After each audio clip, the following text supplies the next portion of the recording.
বিসমিল্লাহির রহমানির রহিম। প্রিয় শিক্ষার্থীবৃন্দ, নিভৃত বাংলা চ্যানেলের পক্ষ থেকে তোমাদের সবাইকে একরাশ প্রীতি ও শুভেচ্ছা জানাচ্ছি। আমি মোহাম্মদ আসিফ করিম শিমুল, প্রভাষক বাংলা, সুলতান মাহমুদ ডিগ্রি কলেজ, সেনবাগ, নোয়াখালী।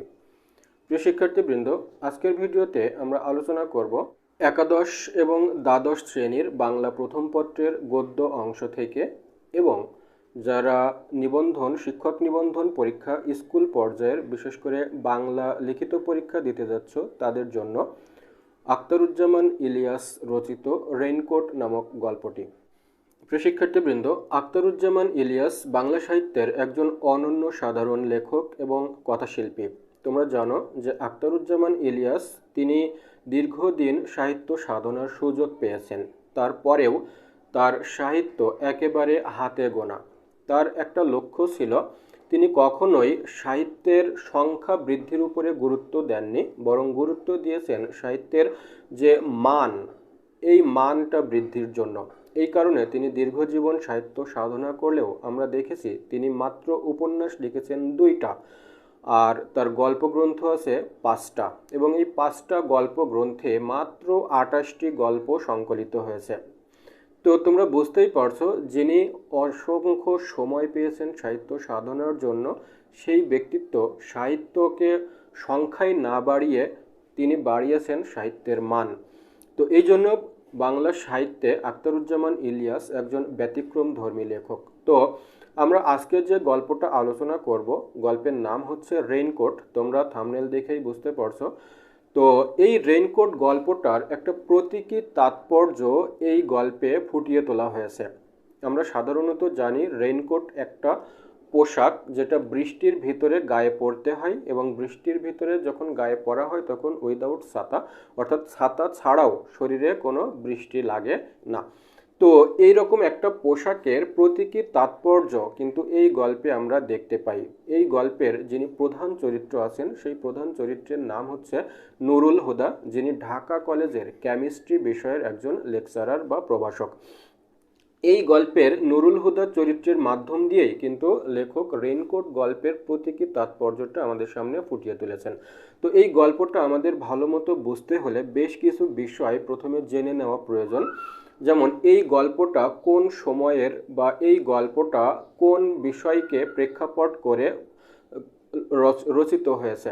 তো এই গল্পটার যে সময়টা বা এই গল্পের যে প্রেক্ষাপট, সেটা হচ্ছে বাংলাদেশে মুক্তিযুদ্ধ চলাকালীন যে সময়ে বৃষ্টির মুখর পরিবেশ ছিল, বৃষ্টি চলছিল। অর্থাৎ তোমরা বুঝতেই পারছো, সাধারণত আমাদের বাংলাদেশে জুন জুলাই মাসে বর্ষাকাল থাকে। তো এই সময়ের অর্থাৎ মার্চ মাসে যখন আমরা দেখছি যে স্বাধীনতা যুদ্ধ শুরু হয়ে যাচ্ছে, তো তারপর থেকে বেশ কয়েক মাস অতিবাহিত হওয়ার পরে, মানে মধ্যবর্তী পর্যায়েরও একটু পরে, অর্থাৎ জুন জুলাই বা আগস্ট, এই সময়ের কথা কিন্তু এই গল্পে উল্লেখিত হয়েছে। অর্থাৎ যে সময়ে বর্ষা শুরু হচ্ছে, সেই সময় বর্ষাকালের মুক্তিযুদ্ধের একটা ঢাকার পরিবেশ কেমন ছিল সেই বিষয়টা কিন্তু এখানে উঠে আসছে।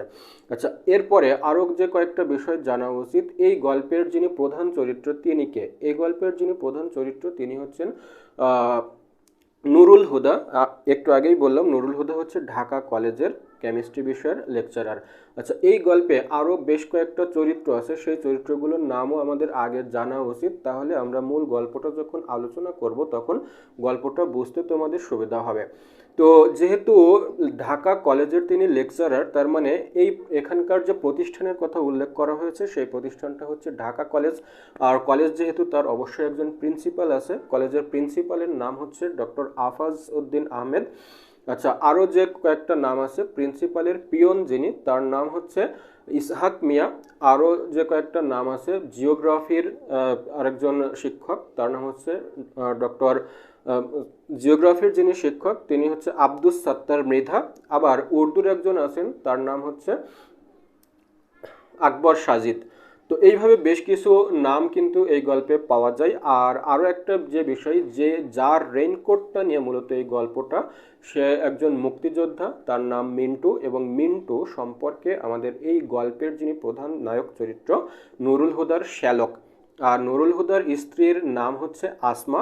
নুরুল হুদার পরিবারে আরও 2জন সদস্য আছে, একটা হচ্ছে তার 2.5 বছরের মেয়ে এবং আরেকটা হচ্ছে তার 5 বছরের ছেলে। মূলত এই কয়েকটা চরিত্রকে কেন্দ্র করে আমাদের এই গল্পটা আবর্তিত হয়েছে। আচ্ছা, এবার আসো আমরা মূল আলোচনায় ফিরে যাই। আমাদের গল্প যেটা শুরু হচ্ছে সেটা হচ্ছে, যেহেতু বর্ষাকাল শুরু হয়েছে এবং ঢাকায় মুক্তিযোদ্ধারা সেই সময় গেরিলা আক্রমণ শুরু করেছে।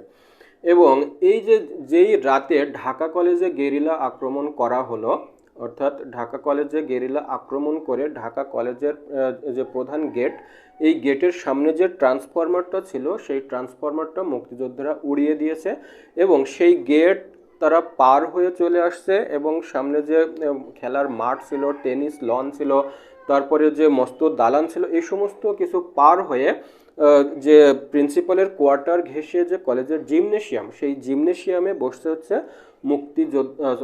জিমনেশিয়ামে বসতে যারা পাকিস্তানি বাহিনী ছিল, মিলিটারি ছিল, এদের একটা ক্যাম্প বসছে এই কলেজের জিমনেশিয়ামে। প্রিন্সিপালের যে কোয়ার্টার আর কি, প্রিন্সিপালের যে জায়গাটা তার গা ঘেঁষে আর কি। তো এই মুক্তিবাহিনী কি করছে, রাতের বেলা তারা কলেজের সেই গেটের ট্রান্সফরমারটা উড়িয়ে দিয়েছে। উড়িয়ে দেওয়ার পরে এতখানি এগিয়ে এসে যেখানে মিলিটারি ক্যাম্প ছিল, প্রিন্সিপালের কোঠি ছিল, সেই জায়গাতে তারা বোমা নিক্ষেপ করেছে। তার মানে সরাসরি কিন্তু মিলিটারি ক্যাম্প তারা আক্রমণ করার চেষ্টা করেছে। দুর্ভাগ্যজনক, সেখানে কোনো মিলিটারি তারা আহতও করতে পারেনি এবং তাদের কারো মৃত্যুও হয়নি। কিন্তু পরের দিন সকাল থেকে এই ঘটনার আবার তদন্ত শুরু হয়েছে। তো বিষয়টা হচ্ছে, যেহেতু এই ঘটনাটা ঘটেছে রাতে এবং সকালে যখন তদন্ত শুরু হচ্ছে, সেই সকাল থেকে আবার বৃষ্টি পড়ছে। তো এই যে বৃষ্টি হচ্ছে, এখান থেকেই মূলত আমাদের গল্পের সূচনা হয়েছে। তো যখন বৃষ্টি শুরু হচ্ছে, আমাদের গল্পের যিনি নায়ক নুরুল হুদা, সে মনে করছে যাক অন্তত 3 দিন আমি নিশ্চিন্তে ঘুমাইতে পারবো। কারণ এই যে বর্ষা যখন শুরু হয়েছে, তখন গুলির যে বারুদ, এগুলো ভিজে যায় সাধারণত, আর ভিজে গেলে সাধারণত গুলি কাজ করে না। তো এই জন্য নুরুল হুদা মনে করছে যে যাক বৃষ্টি শুরু হয়েছে, এই বৃষ্টি আল্লাহ দিলে 3 দিন থাকবে, আর 3 দিন যদি বারুদের কোনো ফুটফাট আওয়াজ না থাকে, আরাম করে একটু ঘুমানো যাবে। তো সে কি করছে, ঘুমানোর জন্য একটা প্রস্তুতি নিচ্ছে। তো সাধারণত যা হয়, আমরা যেটা চাই সেটা কিন্তু হয় না, অন্য কিছুই ঘটে যায়। তো নুরুল হুদা সবেমাত্র শোয়ার জন্য প্রস্তুতি নিতে যাচ্ছে, এই সময়ে দরজায় খটখট কড়া নাড়ার আওয়াজ আসলো। এখন আমাদের যে নুরুল হুদা, এই নুরুল হুদার যদি আমরা একটু চারিত্রিক বৈশিষ্ট্য বলি, তাহলে দেখব যে এই নুরুল হুদা অত্যন্ত ভীতু প্রকৃতির মানুষ এবং সে কোনো ঝঞ্ঝাট, কোনো ঝামেলায় যেতে চায় না। সব সময় তার মনের ভিতরে একটা ভয়ভীতি কাজ করে। আর এই গল্পের প্রধান যে তাৎপর্য, সেটা হচ্ছে একজন মুক্তিযোদ্ধার রেইনকোট গায়ে দেওয়ার পরে একটা ভীতু মানুষ কিভাবে নিজের ভিতরে সাহস সঞ্চার করে, কিভাবে দেশপ্রেমিক হয়ে ওঠে, এইটাই কিন্তু এই গল্পের প্রধান টার্নিং পয়েন্ট বা এই গল্পের প্রধান আকর্ষণ, যে একজন মুক্তিযোদ্ধার রেইনকোট গায়ে দেওয়ার পরে একটা ভীতু মানুষ দেশপ্রেমিক হয়ে যাচ্ছে, তার ভিতরে দেশপ্রেম জাগছে, সে একজন সাহসী মানুষে পরিণত হচ্ছে। এটাই হচ্ছে এই গল্পের প্রধান আকর্ষণ। তো যে কথা বলছিলাম, সেই নুরুল হুদা বৃষ্টির মধ্যে একটু ঘুমিয়ে নেওয়ার জন্য যখন বিছানাতে যাচ্ছে সকালের দিকে, তো সেই সময় হঠাৎ করে দরজায় কড়া নাড়ার আওয়াজ হচ্ছে। আর যেহেতু নুরুল হুদা ভীতু মানুষ, সে মনে করছে হাই হাই, এই বর্ষার সময় এখন কি দরজায় মিলিটারি চলে আসলো। সে কিন্তু কল্পনার জগতে চলে যাচ্ছে যে যদি এখন মিলিটারি আসে, তাহলে তাকে হয়তো বা লাইনে দাঁড় করিয়ে মেরে দিবে। মৃত্যু ভয় তার ভিতরে ভর করছে। তো আমাদের সাধারণত কি হয়, যখন আমরা মৃত্যু ভয় বা যে কোনো বিপদ আসলে আমরা দোয়া ইউনুস পড়ি। তো এখানেও ঠিক একইভাবে দোয়া পড়তে পড়তে নুরুল হুদা সে দরজার দিকে গেল। এবং এখানে তোমরা বিষয়টা খেয়াল রাখবা, দরজা খোলার সময় কি কি সে খুলছে, এই বিষয়গুলো একটু মাথায় রাখবা, নজরে রাখবা।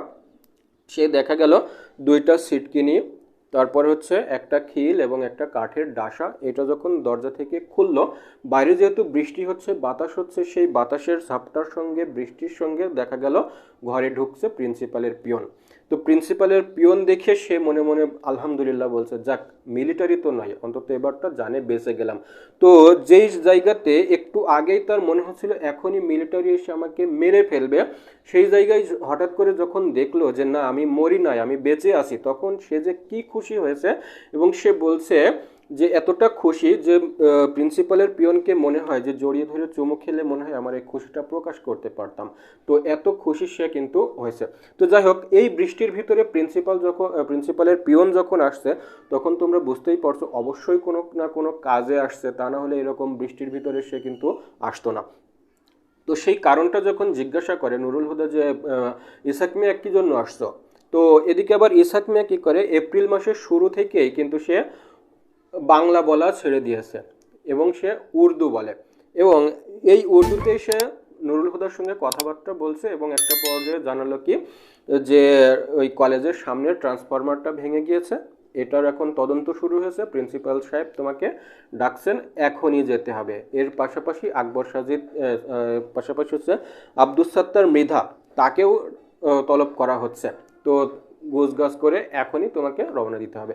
তো এইভাবে আর কি তোমরা মূল গল্পটা যখন পড়বো তখন উর্দুতে যেভাবে আছে তোমরা সেভাবে একটু পড়ে নিও, আমি জাস্ট বাংলায় অনুবাদটা করে দিলাম। তো মেন কথা হচ্ছে প্রিন্সিপাল স্যার তাকে ডেকেছে, এখনই তাকে যেতে হবে, এই হচ্ছে প্রিন্সিপালের পিয়নের কথা। তো এখন নুরুল হুদা বলছে যে এই যে গেটটা ভেঙে দিল বা ট্রান্সফরমারটা ভেঙে দিল, এটা কিভাবে সম্ভব? এই যে ট্রান্সফরমার থেকে হচ্ছে যে যে জিমনেশিয়াম পর্যন্ত, এটা তো অনেকটা পথ, ট্রান্সফরমার ভেঙে এতটা পথ কিভাবে অতিক্রম করে গেল? নুরুল হুদা জিজ্ঞাসা করে কাইসে, অর্থাৎ কিভাবে।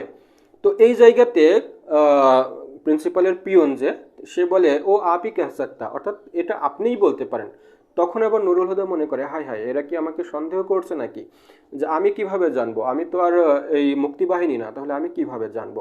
তো যাই হোক, যেহেতু প্রিন্সিপাল ডাকছে, তাকে চাকরি বাঁচাইতে হলে অবশ্যই তাকে যেতেই হবে, যতই ঝড় হোক যতই বৃষ্টি হোক। আমরাও যেমন প্রফেশনাল লাইফে, শিক্ষকতার লাইফে ছাত্রছাত্রী না আসলেও আমাদের যেতে হয়, তেমনিভাবে নুরুল হুদাকেও কিন্তু যেতে হচ্ছে কলেজে। তো এই যে কলেজে যাওয়ার জন্য তাকে অবশ্যই রেডি হইতে হবে। তো নুরুল হুদা তার কলেজের যে প্রিন্সিপালের পিয়ন আসছে তাকে বলে যে ইসাক সাহেব তুমি 5-7 মিনিট বসো, আমি এখনই রেডি হয়ে নিচ্ছি, তুমি চাটা কিছু খাও। কিন্তু এদিকে দেখা যাচ্ছে যে পিয়নের কিন্তু আর সেই চা খাওয়ার সময় নাই, কারণ এখানে লেখক বলছেন যে কলেজে মিলিটারি আসার পর থেকে সেই এখন মিলিটারির বড় পদে মনে হয় রয়েছে, এইরকম তার ভাবভঙ্গি। মানে এত পরিমাণ সে মানে এত পরিমাণ সে কাজ করছে, তাকে দেখে মনে হচ্ছে সেই হয়তো মিলিটারি এরকম। তো সে বলছে যে না আমার সময় নাই, আমার এখন আব্দুল সত্তার মৃধার কাছে যাওয়া লাগবে, তুমি তাড়াতাড়ি গোছিয়ে চলে আসো।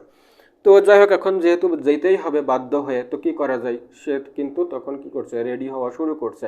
আর এদিকে এই যে নুরুল হুদার স্ত্রী আসমা, সে কিন্তু রান্নাঘর থেকে বারবার বলছে যে এই বৃষ্টির ভিতরে কি না গেলেই নয়।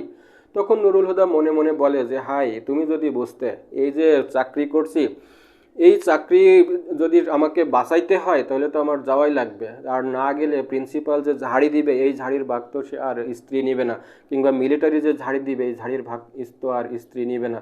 তো এইভাবে সে আসমা বা তার স্ত্রীর সম্পর্কে এইভাবে মনে মনে ভাবছে। তো একটা পর্যায়ে রান্নাঘর থেকে তার স্ত্রী বের হয়ে আসলো এবং তাকে সতর্ক করছে যে যে যাবাই যেহেতু, তাইলে সকাল সকাল একটু চলে আসো, যেহেতু বৃষ্টি হচ্ছে, বৃষ্টির পানি লাগলে তোমার আবার হাঁপানির টানটা আসবে।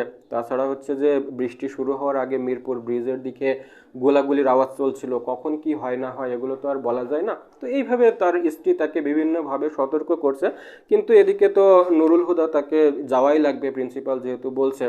তো একটা পর্যায়ে সে যখন প্যান্ট পরতে যাচ্ছে, এই সময়ে আসমা আবার আসে, এসে বলে যে বৃষ্টিতে যেহেতু বাইরে যাচ্ছ, তোমাকে মিন্টুর রেইনকোটটা প্রয়োজন বোধে তুমি পরে যাও, মিন্টু তো যাওয়ার সময় রেইনকোট পরে ছেড়ে গেছে, তো এই রেইনকোটটা পরলে তোমার আর গায়ে বৃষ্টি লাগবে না। তো যখনই মিন্টুর কথা বলছে, তখনই কিন্তু এই যে নুরুল হুদা বলছিলাম একটু ভাবুক প্রকৃতির মানুষ, সে একটা কাজ হয়, একটা কাণ্ড ঘটে, আসে ভাবনায় চলে যায়।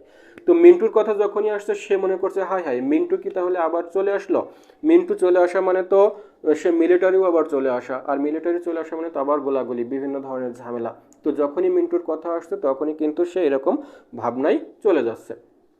তো একটা পর্যায়ে দেখা গেল যে এই মিন্টুর কথা যখন আসলো, সেই মিন্টু যখন ঘর ছেড়েছে সেই সময় থেকে তারা বিভিন্ন কারণে, এই যে মিন্টুর কারণেই মূলত তারা 4বার বাড়ি পাল্টিয়েছে। এবং তারা সব সময় ভয়ে আছে এই মিন্টুকে নিয়ে, কখন না জানি তাকে পাড়া প্রতিবেশী ধরিয়ে দেয় যে এর শ্যালক মুক্তিযোদ্ধা, এই হিসেবে কিন্তু সে যখনই ভয় পেয়েছে তখনই বাসা পাল্টিয়েছে, 4বার বাসা পাল্টিয়েছে। তো যাই হোক, একটা পর্যায়ে দেখা গেল কি সেই রেনকোটটা যখন পরাই দিল তখন একেবারে গোড়ালি পর্যন্ত তার ঢেকে গেছে, এবং রেনকোটের যে টুপিটা ছিল সেই টুপিটাও আসমানি এসে পরিয়ে দিয়েছে। তো এই যে রেনকোট পরে তার চেহারায় কিন্তু একটা নতুন ভাব চলে আসছে, নতুন একটা ধরন চলে আসছে। তো এই চেহারা খানিকক্ষণ নিরীক্ষণ করেছে তার 2.5 বছরের মেয়ে, এবং দেখে দেখে বলছে যে আব্বুকে ছোট মামার মতো দেখাচ্ছে। তার মানে সে দীর্ঘদিন ছোট মামাকে এই রেনকোট পরতে দেখেছে, এই রেনকোটটা পরার পরে সে তার বাবার দিকে তাকিয়ে বলছে যে তোমাকে ছোট মামার মতো লাগছে। আবার তার যে 5 বছরের ছেলে, সেও খানিকক্ষণ নিরীক্ষণ করে বলছে কি না বাবাকে ঠিক ছোট মামার মতো দেখাচ্ছে। তো এই যখনই ছোট মামার কথা বলছে, ছোট মামা মানেই তো মিন্টু, এই নুরুল হুদা কিন্তু আবার চিন্তার জগতে চলে যাচ্ছে যে মিন্টু মানে তো, এই মিন্টুকে নিয়ে আর পারা যায় না, এ তো যাওয়ার পর থেকে একেবারে তটস্থ করে রাখছে, না জানি কখন কি হয়। তো যাই হোক, এই নতুন চেহারা নতুন গেট আপ নিয়ে সে ড্রেসিং টেবিলের সামনে যায় এবং দেখে যে তার চেহারায় আসলে কোনো পরিবর্তন আসছে কিনা, এবং তাকে আসলেই কি মুক্তিযোদ্ধার মতো লাগছে কিনা। তো যদি মুক্তিযোদ্ধার মতো লাগে তাহলে তো তাকে মিলিটারিরা গুলি করে মেরে ফেলতে পারে। তো এই ধরনের ভাবনা চিন্তা করার পরে একসময় সে বের হয়ে গেল, এবং রাস্তা দিয়ে সে যখন রাস্তায় আসলো তখন দেখে যে সেখানে কোনো গাড়ি ঘোড়া কিংবা হচ্ছে যে রিক্সা কিচ্ছু নাই। তো বৃষ্টি পড়ছে, বৃষ্টির ফোট ফোটা ফোটা পানি পড়ছে, কিন্তু তার গায়ে পানি লাগছে না। মজার জিনিস, সে যে টুপির বারান্দা বেয়ে যে পানিটা আসছে সে জিভা দিয়ে একটু চেটে দেখে, এবং দেখে যে পানির যে পানসে স্বাদটা, সেই স্বাদটা নাই। অর্থাৎ এখানেই বোঝা যায় রেইনকোটটা গায়ে দেওয়ার পর থেকেই তার ভেতরে একটা উষ্ণতা শুরু হয়েছে। সেই উষ্ণতাটা কি তাকে কিভাবে সাহসী করে তুলছে, এই যে পানির ফোঁটাটা চেটে দেখা, এর মাধ্যম দিয়েই কিন্তু বোঝা যায়। তো যাই হোক, সে তখন বাস স্ট্যান্ডের দিকে হাঁটতে থাকে, এবং হাঁটতে হাঁটতে যখন বাস স্ট্যান্ডে পৌঁছায় সেখানে জনমানব কেউ নাই, একটা চায়ের দোকান খোলা আছে। তো এই চায়ের দোকানদার বলে যে শোনো না, এই যে মিরপুর ওই দিক থেকে খানসেনারা আসছে, তারপর মুক্তিবাহিনীরা আসছে নৌকা বোঝাই করে, তারপরে সেখানে একটা জিপ তারা ধ্বংস করে দিচ্ছে, 5 জন খানসেনাকে খতম করে দিচ্ছে, এই ধরনের কথাবার্তা কিন্তু বলছে। এবং আমাদের যিনি গল্পের কথক, যেহেতু বের হয়েছে কলেজে যাওয়ার উদ্দেশ্যে, তো কলেজে যাবে, এবং সেই যে দিক বাসটা আসবে যেদিকে, সেটা হচ্ছে উত্তর দিক থেকে, উত্তর দিকে লাল রঙের স্টেট বাস আসবে। তো সেই বাসের দিকে কিন্তু নুরুল হুদা তাকিয়ে আছে। তো যাই হোক, একটা পর্যায়ে যখন বাস আসলো, বাসে তখন সে উঠে গেল, গায়ে রেনকোট, এবং রেনকোটে পানি জমে আছে।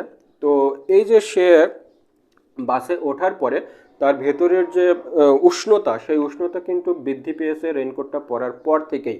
তো সেই উষ্ণতা তার মনের ভিতরেও ছড়িয়ে গিয়েছে, তার চেহারাতেও ছড়িয়ে গিয়েছে, যার কারণে তাকে দেখে যারা অপরাধী ছিল তাদের মনেও কিন্তু এক ধরনের ভীতির সঞ্চার হয়েছে। তো যখন বাসে উঠছে, বাসে ওঠার পরে সে সিট খুঁজে পাচ্ছে না, বাস চলা শুরু করে দিয়েছে 1 পা 2 পা করে। যখন পিছনের দিকে যাচ্ছে তখন পেছন থেকে 2টা যাত্রী আরে রখো রখো বলে কিন্তু তারা নেমে গেছে, এবং নুরুল হুদা মনে করে এই 2জন হয়তোবা চোর, হয়তো অথবা পকেটমার। তো যাই হোক, তারা যখন চলে গেল, এখন মোটামুটি কিছুটা অপরাধী মুক্ত বাস, তো সে এবার একটা সিট নির্বাচন করে বসলো। আর তোমরা জানো যে রেইনকোট পরে বসলে তার ফোমের একটা ফস করে আওয়াজ হয়।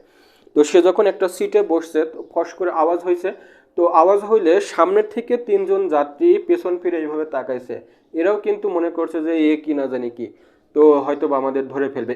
এই 3জনও আবার ওই রকম অপরাধী, নুরুল হুদা মনে করছে এরা হয়তো বা ওই যে মিলিটারিরা যখন কোনো একটা বস্তিতে আগুন ধরিয়ে দেয়, এরা হয়তো বা সেখানে যে লুটপাট করে, অথবা যখন মিলিটারিরা লুটপাট করে নিয়ে যায় এরা হয়তো বা উচ্ছিষ্ট করায়, অথবা হয়তোবা সুন্দরী মেয়েদের ধরে নিয়ে এরা মিলিটারিদের হাতে সোপর্দ করে এইভাবে। তো যাই হোক, তারাও নেমে যায়।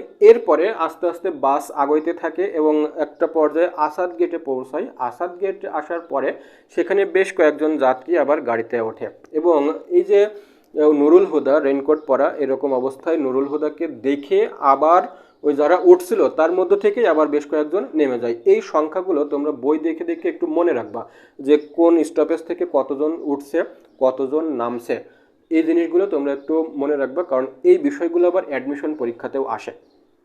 তো যাই গল্পটা যেহেতু বড়, এত ডিটেলসে সংখ্যা নির্দিষ্ট করে দেওয়া সম্ভব না, আমি জাস্ট তোমাদের বোঝানোর জন্য একটু বলে যাই। তোমরা মূল বই দেখে দেখে সংখ্যাগুলো একটু আন্ডারলাইন করে নিও। তো যাই হোক, এবার আসাদ গেট পার হয়ে আরও কয়েকজন নেমে গেল, সেখানে যারা অপরাধী মতো ছিল নুরুল হুদাকে দেখে নেমে গেল। এরপর সে ভাবনা চিন্তায় এরকম আগোচ্ছে, আগইতে আগইতে এবং সেখানে দেখা গেল যে একটা জায়গায় যখন গাড়ি দাঁড়ালো সেখানে একটা মসজিদ নির্মাণ করা হচ্ছে এবং এই জায়গাটা হচ্ছে মগবাজার। তো এই মগবাজারের বাড়িতে কিন্তু একসময় ছিল সে। তো দেখা যাচ্ছে যে 25শে মার্চ ক্র্যাকডাউনের রাত, অর্থাৎ যখন গণহত্যা শুরু হয়েছে সেই রাতের একটা ঘটনা সে বাসের ভিতরে বসে থেকে থেকেই সে মনে করছে যে এই পাশে যে মসজিদটা, সেই সারা রাত যখন মানুষ মারা হচ্ছে এই মসজিদে ফজরের সময় মুয়াজ্জিন আজান দিতে উঠছে, আল্লাহু আকবার যখন একবার বলছে তখনই কিন্তু মিলিটারিরা তাকে গুলি করে দিয়েছে। দ্বিতীয়বার সে আল্লাহু আকবার বলার সুযোগ পায়নি। তো এরকম সময় সে কিন্তু চিন্তা করছে এবং বাসে একটা কড়া ব্রেক কষছে এবং ব্রেক কষার সাথে সাথে তার সেই ভাবটা ছুটে গেছে এবং দেখা গেল কি বাসে ব্রেক কষে বাস দাঁড়িয়েছে এবং একটা মিলিটারি বাসের ভিতরে উঠে আসছে, অর্থাৎ চেকিং চলছে। এবং এখানকার যে চেকিংয়ের সিস্টেমটা, মিলিটারি যাকে পছন্দ করছে তাকে এক সারিতে রাখছে, যাকে পছন্দ করছে না তাকে আরেক সারিতে রাখছে এবং দেখা যাচ্ছে যে যাদের পছন্দ করছে না এদের গুলি করে উড়িয়ে দিচ্ছে এবং সবাইকে চেক করছে, এমনকি গোপন অঙ্গ পর্যন্ত, জামা কাপড় খুলে গোপন অঙ্গ পর্যন্ত চেক করছে যে আসলে এরা মুসলিম কিনা। তো এইভাবে চেকিং করছে। তো একটা পর্যায়ে মিলিটারি একটা উঠে আসলো, উঠে সবাইকে দেখছে, পরীক্ষা নিরীক্ষা করছে এবং নুরুল হুদার সামনে আসলো। নুরুল হুদার তো এমনিই রেইনকোট পরার পরে তার মনের ভিতরে একটা সাহস চলে আসছে, সে কিন্তু আর ভয় পাচ্ছে না, সরাসরি মিলিটারির চোখের দিকে তাকাইছে এবং যখনই চোখের দিকে তাকাইছে তখনই কাজ হয়েছে। মিলিটারি আস্তে আস্তে তার সমস্ত কিছু দেখে শুনে পরীক্ষা নিরীক্ষা করে বলছে যে আগে বাড়ো, বাস ছাড়ো। অর্থাৎ এখানে কিন্তু মিলিটারি তাকে আর কিছু বলে নাই, কিন্তু ওই যে মিলিটারি যখন দরজা খুলেছিল দরজার সঙ্গে সঙ্গে যে ঠান্ডা বাতাসটা আসছিল সেই বাতাসটা কিন্তু এসে নুরুল হুদার নাক দিয়ে যে ভিতরে প্রবেশ করছে এবং তার গায়ে যেহেতু রেইনকোট আছে, রেইনকোটের একটা ওম, এই ঠান্ডা বাতাস এবং রেইনকোটের ওম দুইটা মিলে নুরুল হুদার শরীরে একটা শিহরণ তৈরি করছে, যেই শিহরণটা তাকে প্রচণ্ড সাহসী করে তুলেছে। তোমরা বুঝতেই পারছো যে কি পরিমাণ সাহসী সে আস্তে আস্তে হয়ে যাচ্ছে শুধুমাত্র এই রেইনকোটটা গায়ে দেওয়ার কারণে। তো একটা পর্যায়ে সে যখন আবার চলে অপরাধীমুক্ত বাসে, সে চলে আসে ঢাকা কলেজের গেট পার হয়ে নিউ মার্কেট। তোমরা জানো যে নিউ মার্কেট এবং ঢাকা কলেজ একেবারে কাছাকাছি। তো নিউ মার্কেটে সে নামে এবং একটা পর্যায়ে আসে কলেজে। কলেজে আসার পরে দেখে যে প্রিন্সিপাল বসে আছে এবং সেখানে জাদ্রেল একজন মিলিটারিও বসে আছে এবং সেখানে আকবর সাজিদকেও আব্দুস সাত্তার মৃধাকেও ডেকে নিয়ে আসা হয়েছে। এবং যখন নুরুল হুদা আসে তখন আফাজউদ্দিন কলেজের প্রিন্সিপাল যিনি, সে তাকে পরিচয় করিয়ে দেয় যে প্রথমে প্রফেসর বলে, পরে যে তার ভুল শুধরে নেয় যে না একজন লেকচারার। তো মিলিটারি শেষ পর্যন্ত নুরুল হুদা এবং আব্দুস সাত্তার মৃধাকে দুইজনের একটা জিপে তোলে এবং দুইজনেরই চোখটা বাধা থাকে, কোথায় নিয়ে যাচ্ছে, কি নিয়ে, কাকে নিয়ে যাচ্ছে, কেন নিয়ে যাচ্ছে তারা কিছু বুঝতে পারে না। তো এই যে নুরুল হুদাকে নিয়ে গেল এবং আব্দুস সাত্তার মৃধাকে নিয়ে গেল, দুইজনের একই গাড়িতে তুললো, কিন্তু যেই মুহূর্তে তাদের চোখ খুলে দিল নুরুল হুদা দেখে যে তার পাশে সেই আব্দুস সাত্তার মৃধা নাই এবং তাদেরকে একটা আঁকা বাঁকা পথ দিয়ে নিয়ে আসা হয়েছে, কোথায় নিয়ে আসা হয়েছে সে কিন্তু জানে না। তো সে যখন চোখ খুলছে তখন তার সামনে মিলিটারি বসে আছে এবং তাকে জিজ্ঞাসা করছে যে কিছুদিন আগে তোমাদের কলেজে যে কয়েকটা আলমারি নিয়ে আসা হয়েছে এই বিষয়টা তুমি জানো? তা বলছে হ্যাঁ আমি জানি। তা কি এখানে অফিসের জন্য 3টা, বোটানি, জিওগ্রাফি এবং হিস্ট্রি, এই 3টা ডিপার্টমেন্টের জন্য 2টা করে 6টা এবং ইংরেজি ডিপার্টমেন্টের জন্য একটা, মোট 10টা আলমারি কিন্তু নিয়ে আসা হয়েছে। তো উত্তর সঠিক আছে। তো বলছে যে এই যে আলমারি যারা নিয়ে আসছিল এদের পরিচয় তো তুমি ভালো করেই জানো, যে ঠেলা গাড়িতে করে নিয়ে আসছে। তখন সে বলে যে আমি তো তাদের পরিচয় জানি না, কারণ তারা হচ্ছে কুলি আর আমি হচ্ছে লেকচারার, আমি কিভাবে তাদের পরিচয় জানবো। তা বলছে যে এই কুলিরা যদি যদি তুমি তার পরিচয় নাই জানো, মিলিটারিরা জিজ্ঞাসা করছে, তাহলে ওরা যখন নিয়ে আসছিল তুমি তাদের সঙ্গে এত কি কথা বলছিলে। তো বলছে যে আমার প্রিন্সিপাল দায়িত্ব দিয়েছিল যে এখানে স্টিলের পাতের ঘনত্ব কেমন, দেরাজের সংখ্যা কেমন, তালাচাবির মানটা কেমন, এইগুলো আমাকে যাচাই বাছাই করার একটা দায়িত্ব ছিল, এই জন্য আমি তাদের সঙ্গে কথাবার্তা বলছিলাম। তো তখন মিলিটারি বলছে যে এই যে যারা কুলির বেশে এসেছিল এরা কিন্তু আসলে মুক্তিবাহিনী, এরা কুলির ছদ্মবেশে এসেছিল এবং কুলির ছদ্মবেশে এসে তারা কলেজের টোটাল যে গঠনটা এটা দেখে গেছে এবং তার প্রেক্ষিতেই কিন্তু আজকে কালকে রাতে এই তারা গেরিলা আক্রমণ করছে। তো তখন বলে মিলিটারির বলে যে এই যে কুলিরা আসছিল ছদ্মবেশে, এরা ধরা পড়ে যে তোমার নাম বলছে, এই জন্য কিন্তু তোমাকে ডেকে আনা হয়েছে। তো খেয়াল করো এই জায়গাতে কিন্তু কি হয়েছে, যখন মিলিটারিরা কিন্তু একটা টোপ ফেলছে, বাস্তবিক পক্ষে তারা ধরা পড়ে নাই, কিন্তু মিলিটারিরা টোপ ফেলছে, বলছে কি যে এই কি কয় মিসক্রিয়েন্টরা অর্থাৎ যারা মুক্তিবাহিনী এরা ধরা পড়ছে এবং ধরা পড়ে তোমার নাম বলছে। তো নুরুল হুদা যখনই শুনছে যে আমার নাম বলছে তখন সে কিন্তু একটা উৎসাহিত হয়ে উঠছে, কারণ তোমরা ইতিমধ্যেই জেনেছো যে যখনই তাকে রেইনকোট পরানো হয়েছে তারপর থেকেই কিন্তু তার ভিতরে একটা দেশপ্রেম শুরু হয়ে গেছে। এখন সে নিজেকেই এই মুক্তিযোদ্ধা কিংবা মুক্তিযোদ্ধার সহযোগী কিংবা মুক্তিযোদ্ধাকে সাহায্যকারী এইভাবে নিজেকে কিন্তু সে কল্পনা করা শুরু করেছে এবং মনে করছে যে আমি যদি তাদের সহায়ক হতে পারি এবং তারাই যদি আমাকে এতটা শ্রদ্ধা করে তাহলে আমি মানে নিজেকে সে গর্বিত মনে করছে। তো যাই হোক, যখনই বলছে যে এই যে মুক্তিবাহিনী যারা আসছিল তুমি তো তাদের পরিচয় জানো, তখন কিন্তু একটা পর্যায়ে বেশ মারটার খাওয়ার পরে সে স্বীকার করছে হ্যাঁ আমি পরিচয় জানি, কিন্তু বলবো না, কারণ তারা আমাকে বিশ্বাস করে যেহেতু আমার নামটা বলছে আমি তাদের বিশ্বাসের মর্যাদাটা রাখবো। আমি বাস্তবিক পক্ষে সে কিন্তু নুরুল হুদা তাদেরকে চেনে না, কিন্তু নিজের ভিতরে যখন এই দেশপ্রেমটা জাগ্রত হয়েছে তখন সে এখন না চিনলেও চিনে, এরকম একটা অবস্থা। তো বলছে যে না আমি বলবো না, আমি তাদের ঠিকানা চিনি, তাদের বাড়ি কোথায় সব কিছু জানি, তাদের সঙ্গে আমার নিয়মিত পরিচয় আছে, নিয়মিত যোগাযোগ আছে, তাদের সব খবর আমি জানি, তোমাদের কিছু বলবো না, যা পারো করো। শুধু তাদের না, আমার শালা যে দেশে ভারতে চলে গেল প্রশিক্ষণ নিয়ে, দেশে এসে মিলিটারি মারছে, তার পরিচয়ও জানি, মানে সে কোথায় থাকে না থাকে, এই যে দুষ্কৃতিকারী যারা আসছিল, মুক্তিবাহিনী যারা আসছিল, সবার পরিচয় জানি, কিচ্ছু বলবো না, যা পারো করো। তো এই কথা যখন বলে তখন কি করে, তাকে কয়েকটা ঘুষি দেয় এবং একটা পর্যায়ে তাকে ছাদের যে আংটা, এই আংটাতে তার বেটেখাটো শরীরটাকে ঝুলিয়ে দেয় এবং তার শরীর থেকে রেইনকোটটা খুলে নেয় এবং একের পর এক চাবুকের আঘাত করে। এই জায়গাতে যখন একের পর এক চাবুকের আঘাত করছে তখন নুরুল হুদার মনে হচ্ছে যেন এটা স্টেপ উৎপাত, মিন্টুর রেইনকোটের উপরে যেন বৃষ্টি পড়ছে। তো একটা পর্যায়ে সে এই যে মুক্তিযোদ্ধাদের সঙ্গে তার যোগাযোগ আছে, আতাত আছে, এই উত্তেজনায় সে এতটাই উত্তেজিত হয় যে বৃষ্টি মানে চাবুকের বাড়িগুলো তার কাছে মনে হয় স্টেপ উৎপাত, তার শরীরে সে ব্যথা অনুভবটা কিচ্ছু নাই।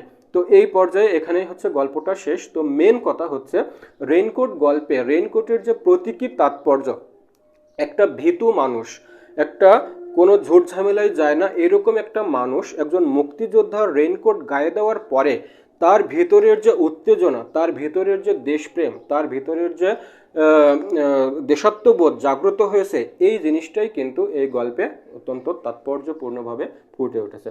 তো যাই হোক, এই ছিল আমাদের আজকের ভিডিও। যারা মূল গল্পটা পড়বে তারা আমার সঙ্গে যখন এই লেকচারটা দেখবে ধরতে পারবে। তো আজকে কথা না বাড়িয়ে ভিডিওটা এ পর্যন্তই শেষ করছি। আল্লাহ হাফেজ।